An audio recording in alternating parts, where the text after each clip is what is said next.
Episode 4, A Tap on the Shoulder.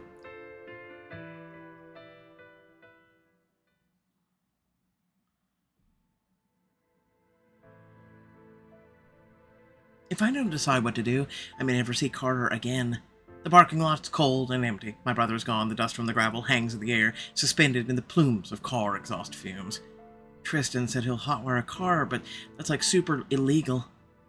Well, do you want to kiss me? He's staring at me and challenge, his eyebrows quirk like he wants me to dare him to do it, to kiss him. Kiss him. So, my heart pounding, I step forward. I can't believe I'm about to do this here and now. Even while my brain screams at me that there's no time, that this isn't the time for this, that I shouldn't do it. Kissing someone I'm supposed to report on to the FBI, it's such a bad idea, that I need to be moving, and time seems to slow down. He steps towards me, and I'm stepping towards him. Nothing between us can ever be honest, can ever be real.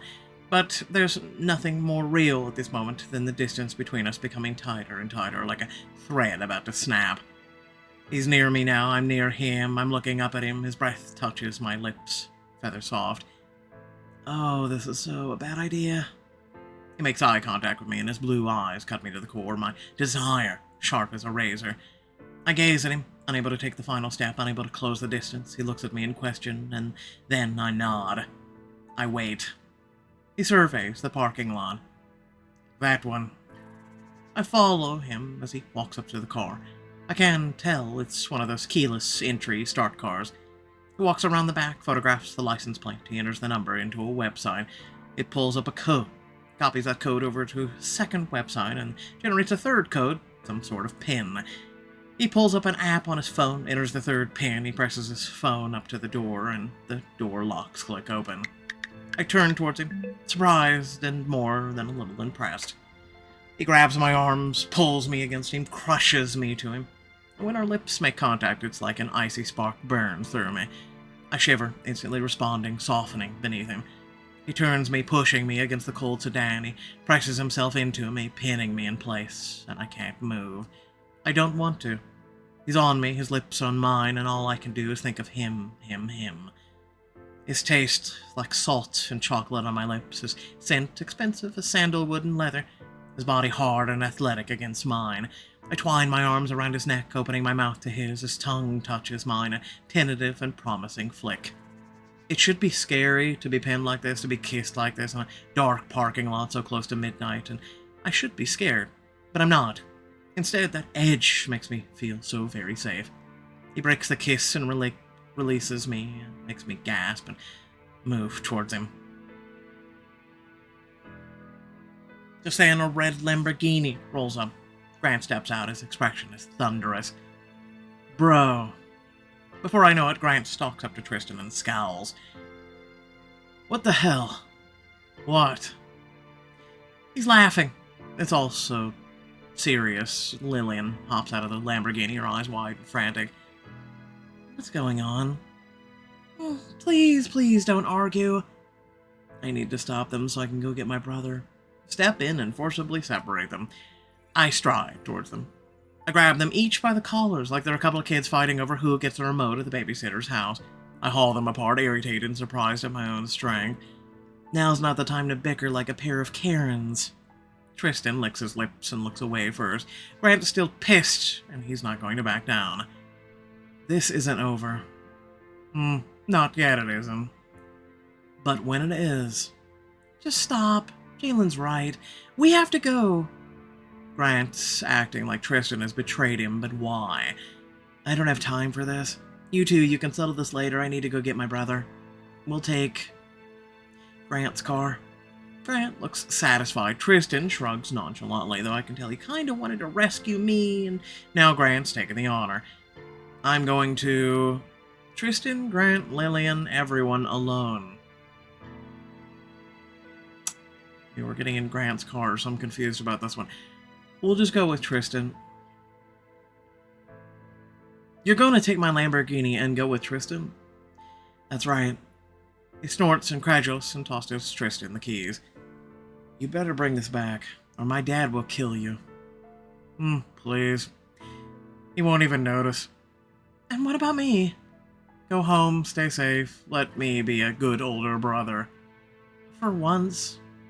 But she subsides, as if not entirely displeased by his high-handed remark. Come on, Janie, let's go.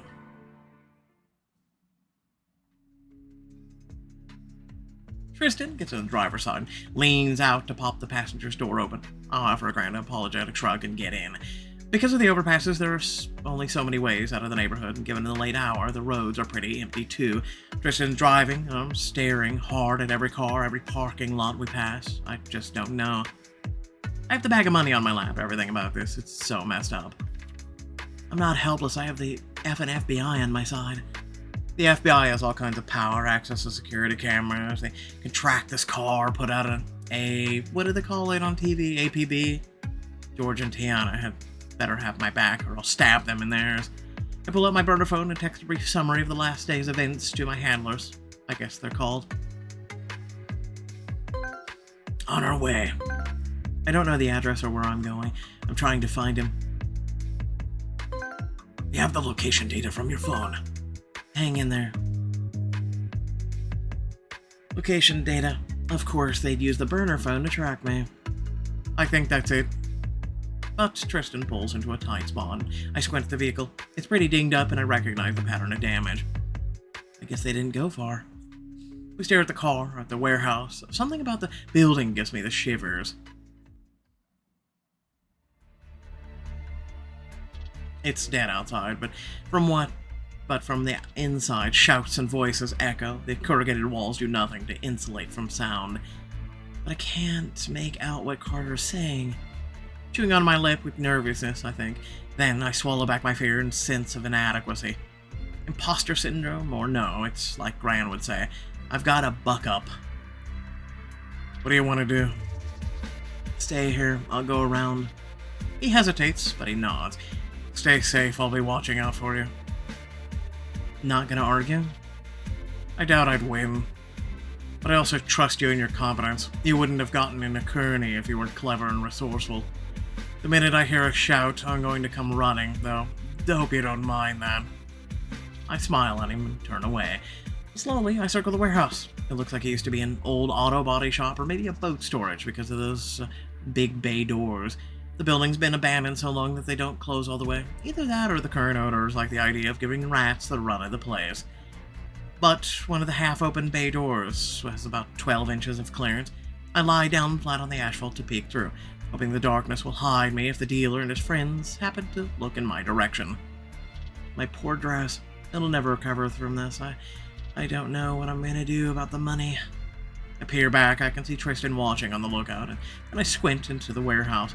At first, I can't make out what I'm seeing, mostly because I'm not used to staring at people from the ankles up, but then I get it.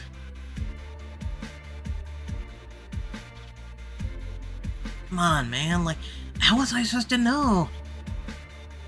What the F am I gonna do? He's gonna kill me, Carter. Dude, chill. She'll get you the money. Even though Carter's words could make him seem like he's friends with the guy, I can tell he's scared.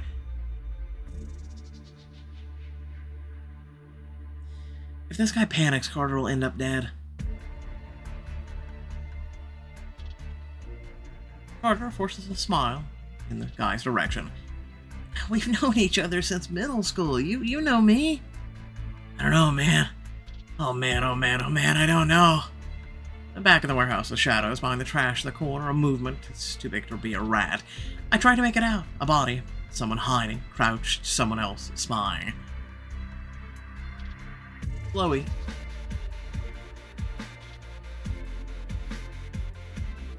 No way. What's she doing here? This is way too much of a coincidence. I look back at Tristan. He seems alert, and I wave him over. He nods and walks over to me. His footsteps are silent in the dark. He settles down beside me, easing himself down with an unconscious grace that speaks of years and years of athletic training. His body against mine radiates a heat that the asphalt almost instantly sucks away. The scent of him drifts towards me, warm and at odds with our surroundings. It distracts me, and it's weird to feel like this, considering. Snap out of it, Janie. Your brother's in danger. Yet Tristan's presence feels obscurely comforting. When he sees Chloe, he goes still. I think I know her.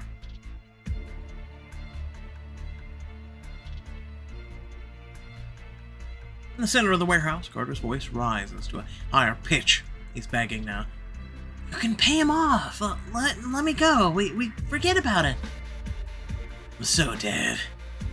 No big deal, right? You've never met this guy, Carter. I'm small time. This guy's the real shit. He just wants the money like everybody else. We got it. You can pay him. He's gonna kill me, man. Carter, I'm so sorry. I don't want to die. It's nothing personal. It's just like I'm way over my head, you know? He pulls out a gun on Carter. Carter freezes, sweat springing up on his forehead. I can't breathe. No. It hits me. George and Tiana, they aren't coming to rescue me, or if they are, they won't be here in time. I've got to deal with this myself. I can't watch my brother get shot right in front of me. What should I do? Burn it all down. I don't have the physical strength to, physically confront this guy. But maybe if I created distraction, Carter could escape. I look around, thoughtful, and it's when I see a plastic drums of gasoline that I get an idea. I gnaw on my lip. It isn't exactly the good girl Janie from high school, what she would do, but... What are you doing? I press my finger to my lips in the near-universal hush gesture. His eyes widen, and then they narrow. No. Whatever you're thinking, no. It isn't your place to determine what I do or how I do it. Carter's my brother, and I don't know you that well. I have to handle this myself. I shrug at him and decide to do it anyway. I grab a matchbook from the car and walk over towards the drums. They're pretty heavy, so it takes me a minute to wrench one to the side away from the others, and then I wrestle the bung out. I try to shove it over, but the fluid inside it sloshes. So I hip check it, and down it goes. I'm sure no one heard that. I watch the clear, potent liquid glug across the asphalt. The noxious fumes reach up towards me, stinging my nose and eyes. Arson. This is a whole new level of bad. But at least the warehouse isn't close to any other buildings. When I judge that it's starting to creep beneath the warehouse open door, I strike the match on the matchbook. It goes up with a flare, bright in the darkness. I toss it down and step back. It lights fast. The pale flames race along the ground, burning up the liquid as it goes. It's hypnotic, terrifying, powerful. She's a pyromaniac now. And I'm shocked at myself that I actually did it, as I am at the speed the flame travels. The dealer's the first out of the warehouse. He stops when he sees me, despite the heat licking towards the sky. You! I guess an arsonist in the ball gown would make a stare-worthy event. I toss the bag of cash at him. Since the bag's partially open, spill flutters down. The guy's on the ground scooping up the dough, and Carter pelts out. Carter skids to a stop when he sees me. No way. Never say I don't do anything for you. You set the building on fire? Car's over there. He and I turn towards the car, and then I pause. With my fingers on the handle, I turn to face the burning warehouse. The dealer's taking him and his POS car out, but... Oh no, Chloe. I didn't think. Is she still in there? Is she okay? Thinking, dread fills my gut like I just swallowed a rock. What have I done? I'm reaching for my phone to call the fire department. Whatever the consequences for arson, I didn't mean to commit manslaughter. When I see Chloe stumble out. She looks shocked and wan in the dark, small and stumbling figure. She's got out. She's fine. Come on, we have to go. With some misgivings, I leave Chloe and get Carter out of there.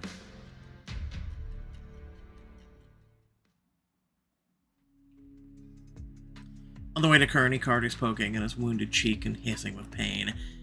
Oh, knock it off. Janie, I'm sorry. Quiet. He is, and I'm grateful. I let my mind go blank. Exhaustion settles onto me like a pushy friend who just won't get off my lap. The highway lights flash past. A steady hypnotic blink, the adrenaline that's saturated my body still there, making me feel trembly and sick. The world seems like it's in high definition, but also my thinking's weird and muffled. My brain almost blank, my thoughts honey slow. Shivers race up and down my body. Maybe I'm in shock? Probably. What do you do if someone's in shock? Tristan shoots me a concerned look. I'll look it up. I hand him my phone. Not my burner that I used to text George and Tiana. No, I don't want him to see those texts. And then he looks it up. I'm supposed to lay you down, elevate your feet, put a blanket on you, and call 911. It seems like that would be hard to treat shock in most situations that cause shock. Yeah, I know, right? Where are we going? Kearney, Rosewood Club. Yeah, okay, cool. The car's engine purrs, the asphalt hums beneath the wheels, a bug smacks the windshield. Hey, Janie? Yeah. Thanks. Soon, we near the campus. Tristan parks the car around back in the Rosewood Club's reserved lot, and we head inside. You should probably also thank Tristan.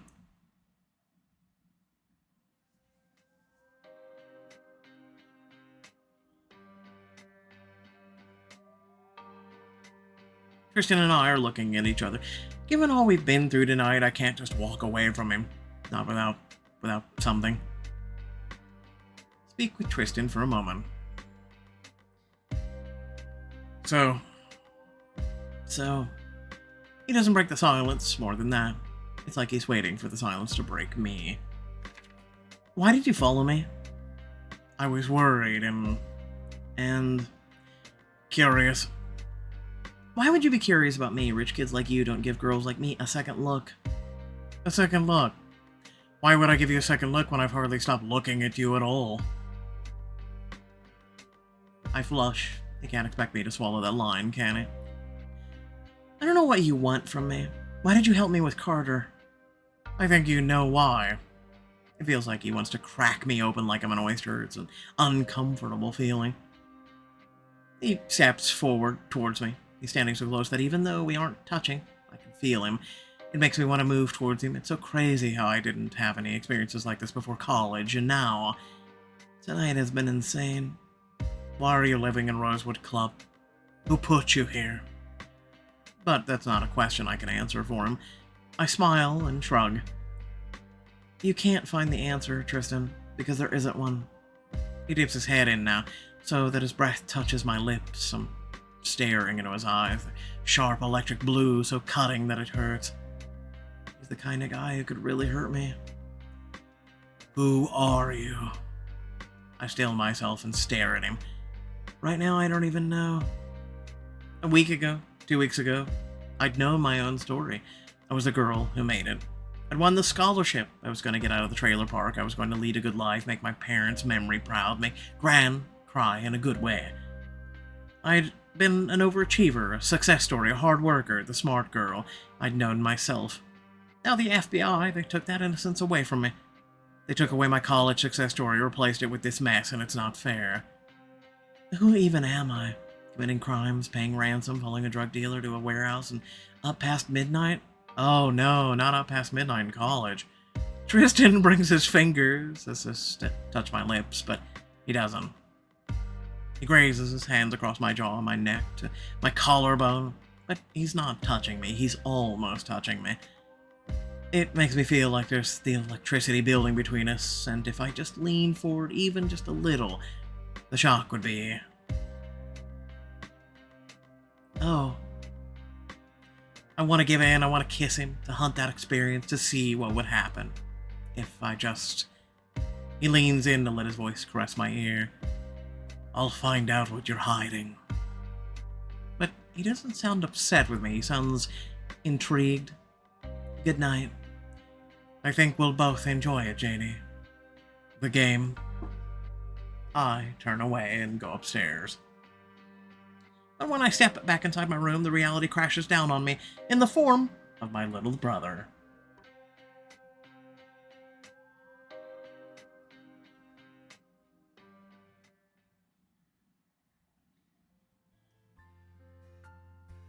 Carter looks around my room and lets out a low whistle. Flex! I roll my eyes at him and go to my drawers. His face is a mess. First aid kit. Get over here. Let's clean you up. You don't have to. Stop it. I tear open one of those little alcohol wipes. I clean up his face. He submits to it like a sulky 6-year-old, which makes me smile even though it probably shouldn't. It still feels like my body's processing, so letting myself drown in the simplicity of dabbing an antibiotic ointment feels pretty okay for the moment. What was Chloe doing there? What's her deal? What's with these people? Why can't anything be simple for once? I am so sorry. I am so effing sorry, man. Sigh, put away the first aid kit stuff, and then turned back to him. When I got arrested, they confiscated like everything, so I couldn't sell it. I ended up owing all this, and I was gonna pay it back. I just hadn't figured out how. I never wanted you to get involved in this. I was trying to protect you this whole time. I've been trying. Yeah, I know. And I love him, I do. He's my little brother, but all of a sudden, I'm so angry at him it knocks the breath out of me. This is all so messed up. You can't stay here, or with Gran, or with Ray. Yeah, I know. I pull out my burner phone, see the notifications from George and Tiana in our group text. Too little, too late. We're here. You're on the move. What's going on? You're back at Kearney. Report? Carter's here. He can't stay here. Can you put him in protective custody or witness protection or something? No. It doesn't work like that, sorry. Okay. You're completely useless. I'll contact you tomorrow. Bye. Stifling a groan of frustration, I want to half throw my cell phone across the room, but I don't. Instead, I pull out my personal phone and thumb through it. You have 2 phones now? Yeah. I definitely can't tell him the FBI gave me a burner phone to text them with because I'm a narc now. Why? I needed the second phone to make another account for this game I play. Like an MMORPG? No, it's this visual novel thing, so like romance and reading. His interest dies away immediately and he shrugs it off. Am I the only one who hasn't done that yet? First to text Gran, I'll tell her that we're both dead. Not to worry, that we're both okay. We're both fine. Oh, thank God, I am so blessed. He watches over us. We're both at my dorm. V tired. Text tomorrow? Oh, phone call tomorrow. Okay. Sleep tight and may God bless you and the angels watch over you. XOXO. I send a heart back in response to her string of emojis. Now I've just gotta let Ray know. I'll say the zombies are coming. Oh my God, the zombies are coming. OMG. LOL. Do you have your go bag? Can you make it to the rendezvous point? Yep. Axe, baseball bat, sniper rifle. I'll also include a shotgun, but yeah. Check. Do you remember what I told you? Headshots. Also, don't forget to double tap. Good girl. So, Carter's okay? Yeah, Carter's here. Are you okay? More or less. I'll catch you up tomorrow. Okay, take care of your mental health. That doesn't exist. When I look up from texting, Carter's watching me. I sigh, put my phone face down on the desk. I face him. He looks as worried as I feel. One night, while I figure things out. From his tone, I know he's got nowhere else to go. Yeah, but you have to sleep on the floor. But when I turn towards my desk, I wince. I've got a ton of homework. But what's due? Planner. 2 chapters to read tomorrow for literature of the CIA.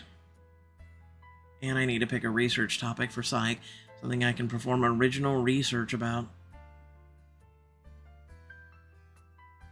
I know I have other assignments, so I sit down at my desk and flip over my phone to check slate. Phone, assignments. A reading response and a problem set. Okay, I can do this. Are you, doing homework? Are you still awake? Yeah. Uh-huh. You really don't change, do you? I got into Kearney because I'm a good student. I'm not going to show up for class tomorrow unprepared. And for a second there, it feels like so unfair that on top of everything that happened today, I have a huge pile of homework. My eyes blur with tired tears before I pull it together.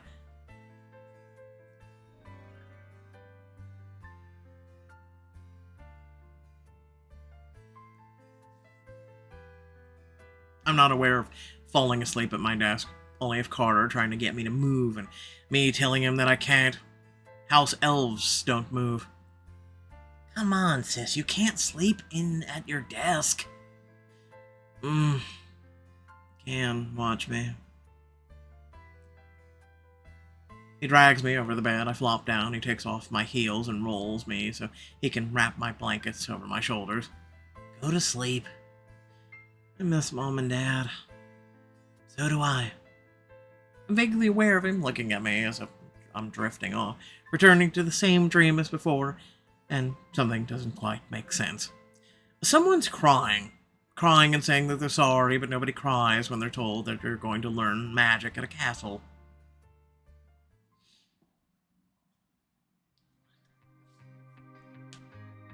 I wake up to the beep, beep, beep of a semi-truck backing up. All semi-trucks that make this noise should die in a fire. I agree. But since it's only about 15 minutes until my alarm is supposed to go off, I roll out of bed. My mouth tastes like dirty carpet. My eyelids feel like they're made of sandpaper. Carter isn't here. Where? Oh, he left a note. Since he's downstairs eating breakfast, I peel my fancy gown off, shower, and decide to get dressed in something comfy. Sweats, basic. Pale pink sweater fox. All black. Looks pretty. Vintage tee and skirt. Princess. Select all. They're held together by bobby pins. Fine. Don't change the hair. Swear to God, if you make me mother... Southern blonde. Princess braids. Foxy ponytail. 2 ponytails twisted. I actually like that one. That's alright. Hair wrap. Jesus. That is neon as hell. Select all. I'm seriously going back to what I had, though. Hold on. When I go downstairs, there's a real commotion.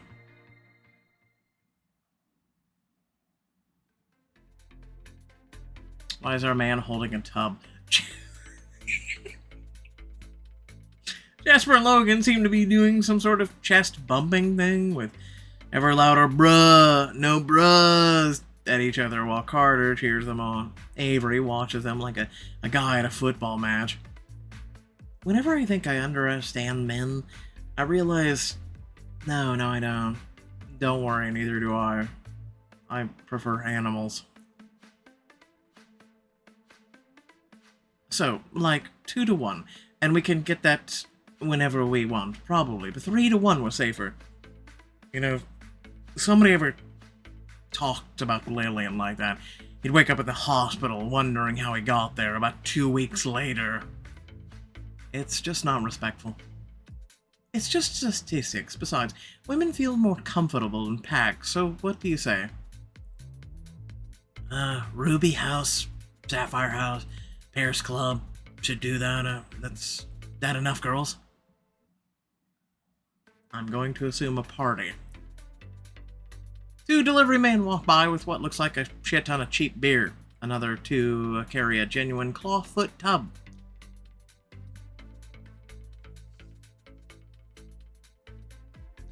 I'll clap loudly and mockingly. Join in, bruh. Wait to be noticed, embarrassed. Join in, bruh. I grin to myself and march through the boys to where Jasper and Logan are chest bumping. I ignore Carter, like who would want to see their little brother acting like an unneutered dog. I get up into the chest bumping deal and time it perfectly. Bruh.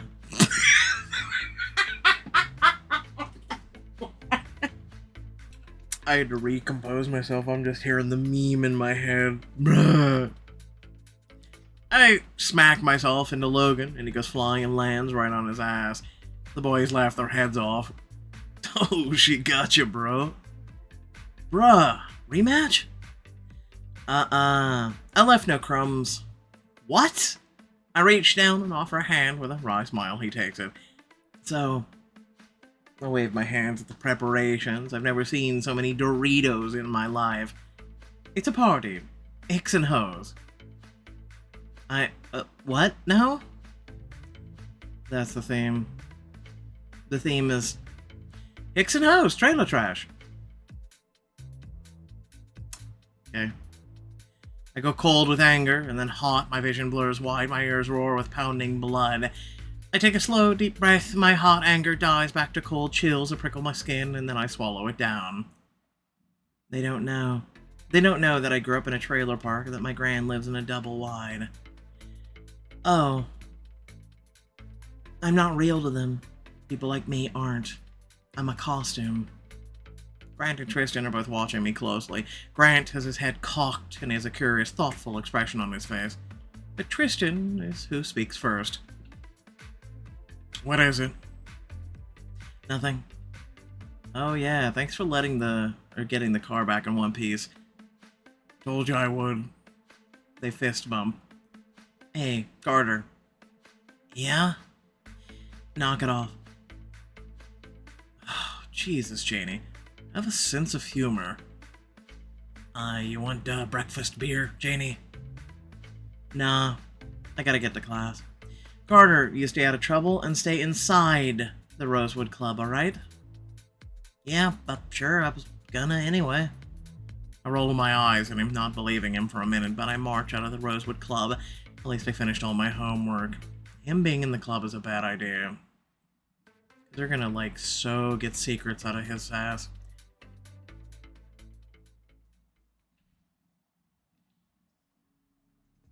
Mail Center. On the way to class, I drop off my physics problems set in the professor's mailbox.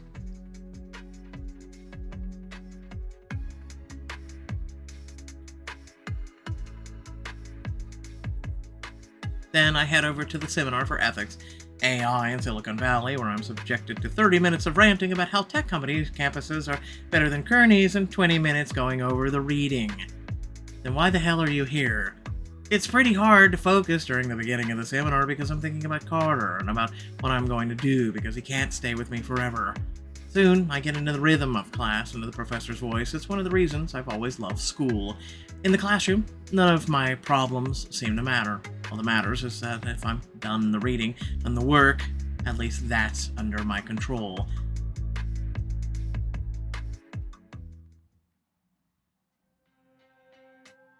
After class, I head over to the little coffee shop thing that's near the Founder's Quad to get some cereal to snack on. On my way out, chomping on some sugary, milkless cornflakes, I catch sight of Avery. I'm about to wave at him when I realize how shady he looks. He's wearing a pair of shades, I get it, it's a pun. Sunglasses, big black bag, nothing sus about that. He peers around like he's afraid someone will follow him, but he doesn't see me near the coffee shop door. Curious. Wonder where he's going.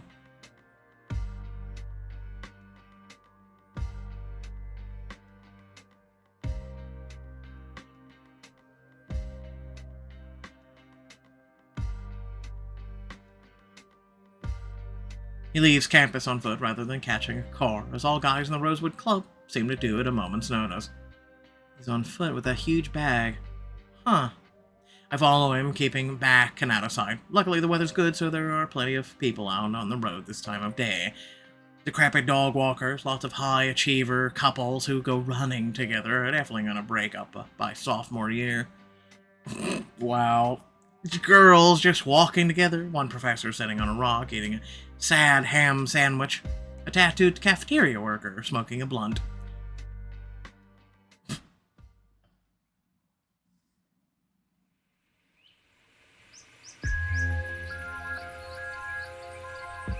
Avery steps onto a golf course that I can only vaguely remember as being associated with the university. I never paid much attention to it. He has a few words with some neatly dressed guy near the gate, hands over the heavy bag. Oh my god, I'm such an idiot. He's going to play golf. That bag's full of golf clubs or something. It takes a few minutes, but then two guys are riding a golf cart that whirs across the golf course with all the speed of a snail. Even though I know what's up, I decided to follow him further onto the golf course. At the gate, they asked for my student ID.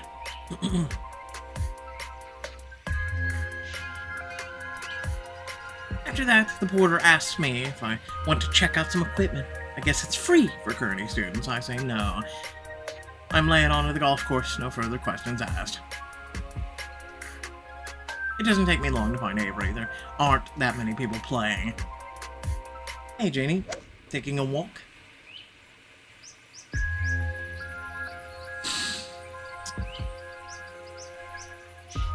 You know, when you say something atrociously, like, over the top, people typically ask fewer questions, so... No, I'm scouting out places to have sex.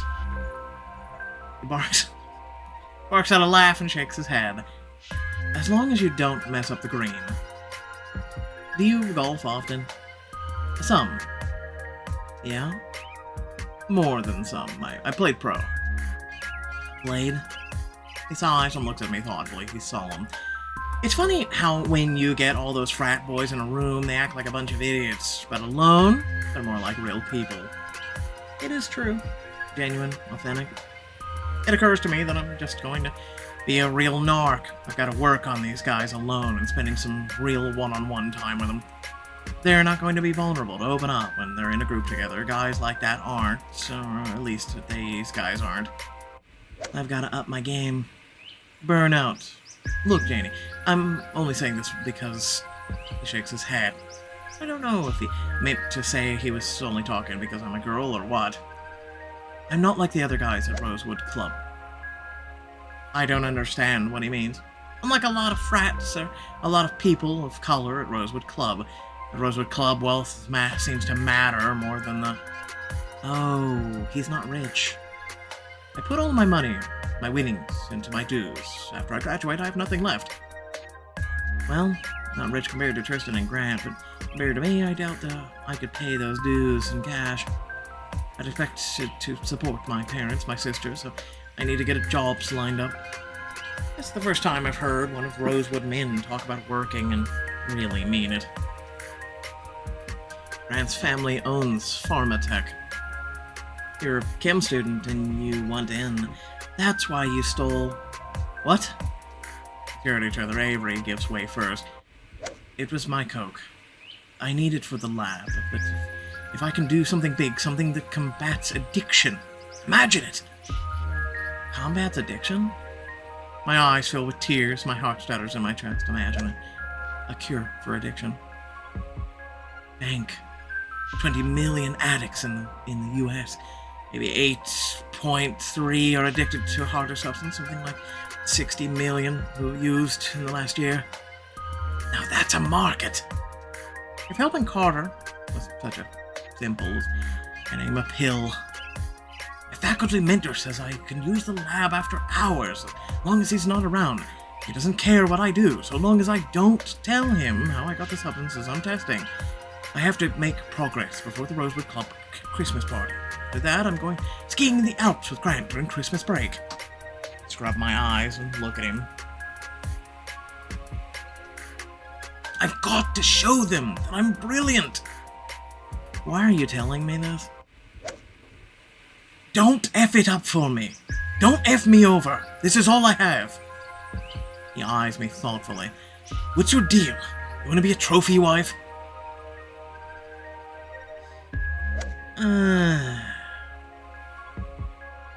I wouldn't mind. Who says I'm not taking trophies? It's a good answer. I'm no one's trophy. He raises his eyebrows and shrugs. Fact. You aren't like the other girls in the sisterhood clubs. Hmm. Yeah, I don't care what others think. I wish I could be like that. He considers me. James likes Carter. Likes? I'm not certain that I like James. Perhaps like is the wrong word. Then what is it? You know how you like a small dog? Or maybe like how an anthropologist likes his subjects, like it's more like that, I think. You're saying that Carter entertains him. They're always friends for your brother to have, I'm just saying. I'll think about it. What Avery's describing doesn't sound like friendship to me. I can tell Avery wants to play golf, so I excuse myself and continue on my walk so he can get back to it.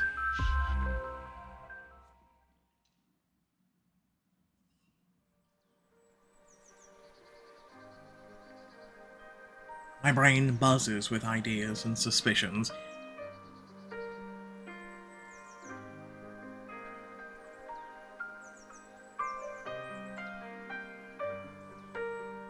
If Avery's experimenting in the chem labs, is he really who I'm looking for? Coke is so different than age. They're both illegal, so... But also there's a world difference between snorting and effing with it after hours in the lab and being a world-class smuggler.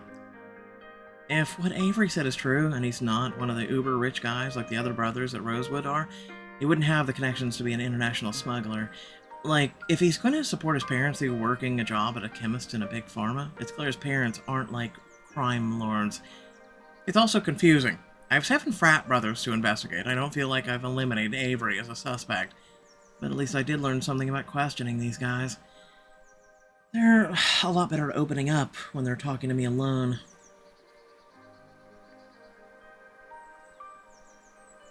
Back on campus, Kearney's starting to look like a postcard. Or maybe a real nice shot in an indie movie. My faculty mentor is waiting for me outside the building where her office is, ready to intercept me before I go in.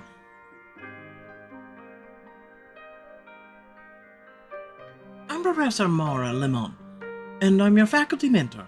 You can call me Mara. I'm not certain what a faculty mentor does. How about we go for a walk and discuss that? The weather's too lovely to waste. It's sitting indoors, and besides, I want to show you where the tutoring center is. Oh, alright.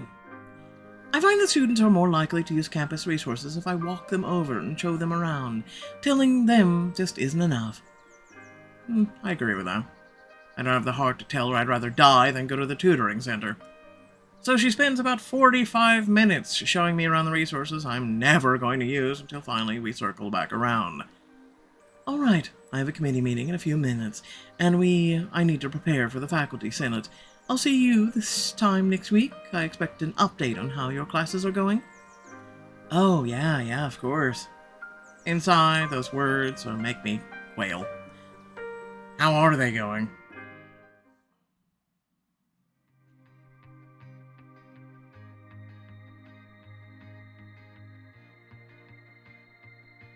Hey, Janie, you like it? Yeah, sure. Is this how rich people think we live? You gonna dress up? Who says I have to? He laughs an uproarious like I've made a really great joke, and he seems super high, so that tracks. I peek around, searching for Tristan and Grant like they're my allies in this masculine place, but I can't find them. Carter's in the kitchen with James. James has an arm wrapped around my brother's shoulder. Their eyes are bloodshot. Given how Simon was acting, it doesn't take a genius to put 2 and 2 together. Jesus effing Christ, Carter. It was medical! The boy's just bruised-faced. I sigh. I don't even know what to say anymore. Except maybe... Yep, get the hell out. Carter snorts in response. It makes me so frustrated I want to shake him. It's all good. James invited me to stay with him. Did he? I like Carter. Besides, even though you aren't exactly a brother, Janie. I narrow my eyes at him on the verge of righteous scowl. and my brothers watch each other's backs. I'm watching your back, Janie. Come on, I'll get to lie low on a private island. What could be more perfect than that? What? Yeah, like an entire island? It has a mansion on it and everything. I don't even know what to say to that. A private island. No wonder Carter's so excited. When does the party start? 11. Maybe 1. Then my personal phone chirps. I dig it out and peek at it. It's Ray. Shit. Somebody bought the entire building, like a cash sale. Well, the building was privately owned, like by a person. They told us the offer was too good. I thought that not going with a property rental company was better. I'm being evicted. They want me out tomorrow. Because that's legal. Rated. I give it a 5, I guess. 2 Princess, 10 Twisted, 1 Foxy, and hey, Diamonds. Alright, and it looks like there is another chapter up, which I will get to ASAP. And also there is a bunch of other chapters that just released as the update went live on the app. So feel free to check that out. Otherwise, if you did enjoy, please remember to like, share, and subscribe. Head down in the description, plenty of things to check out, ways to support, and whatnot. There's also the join and thanks feature on the channel. But without further ado, let me know what you thought down in the comment section below. Thanks for watching. Catch you all later. Peace out.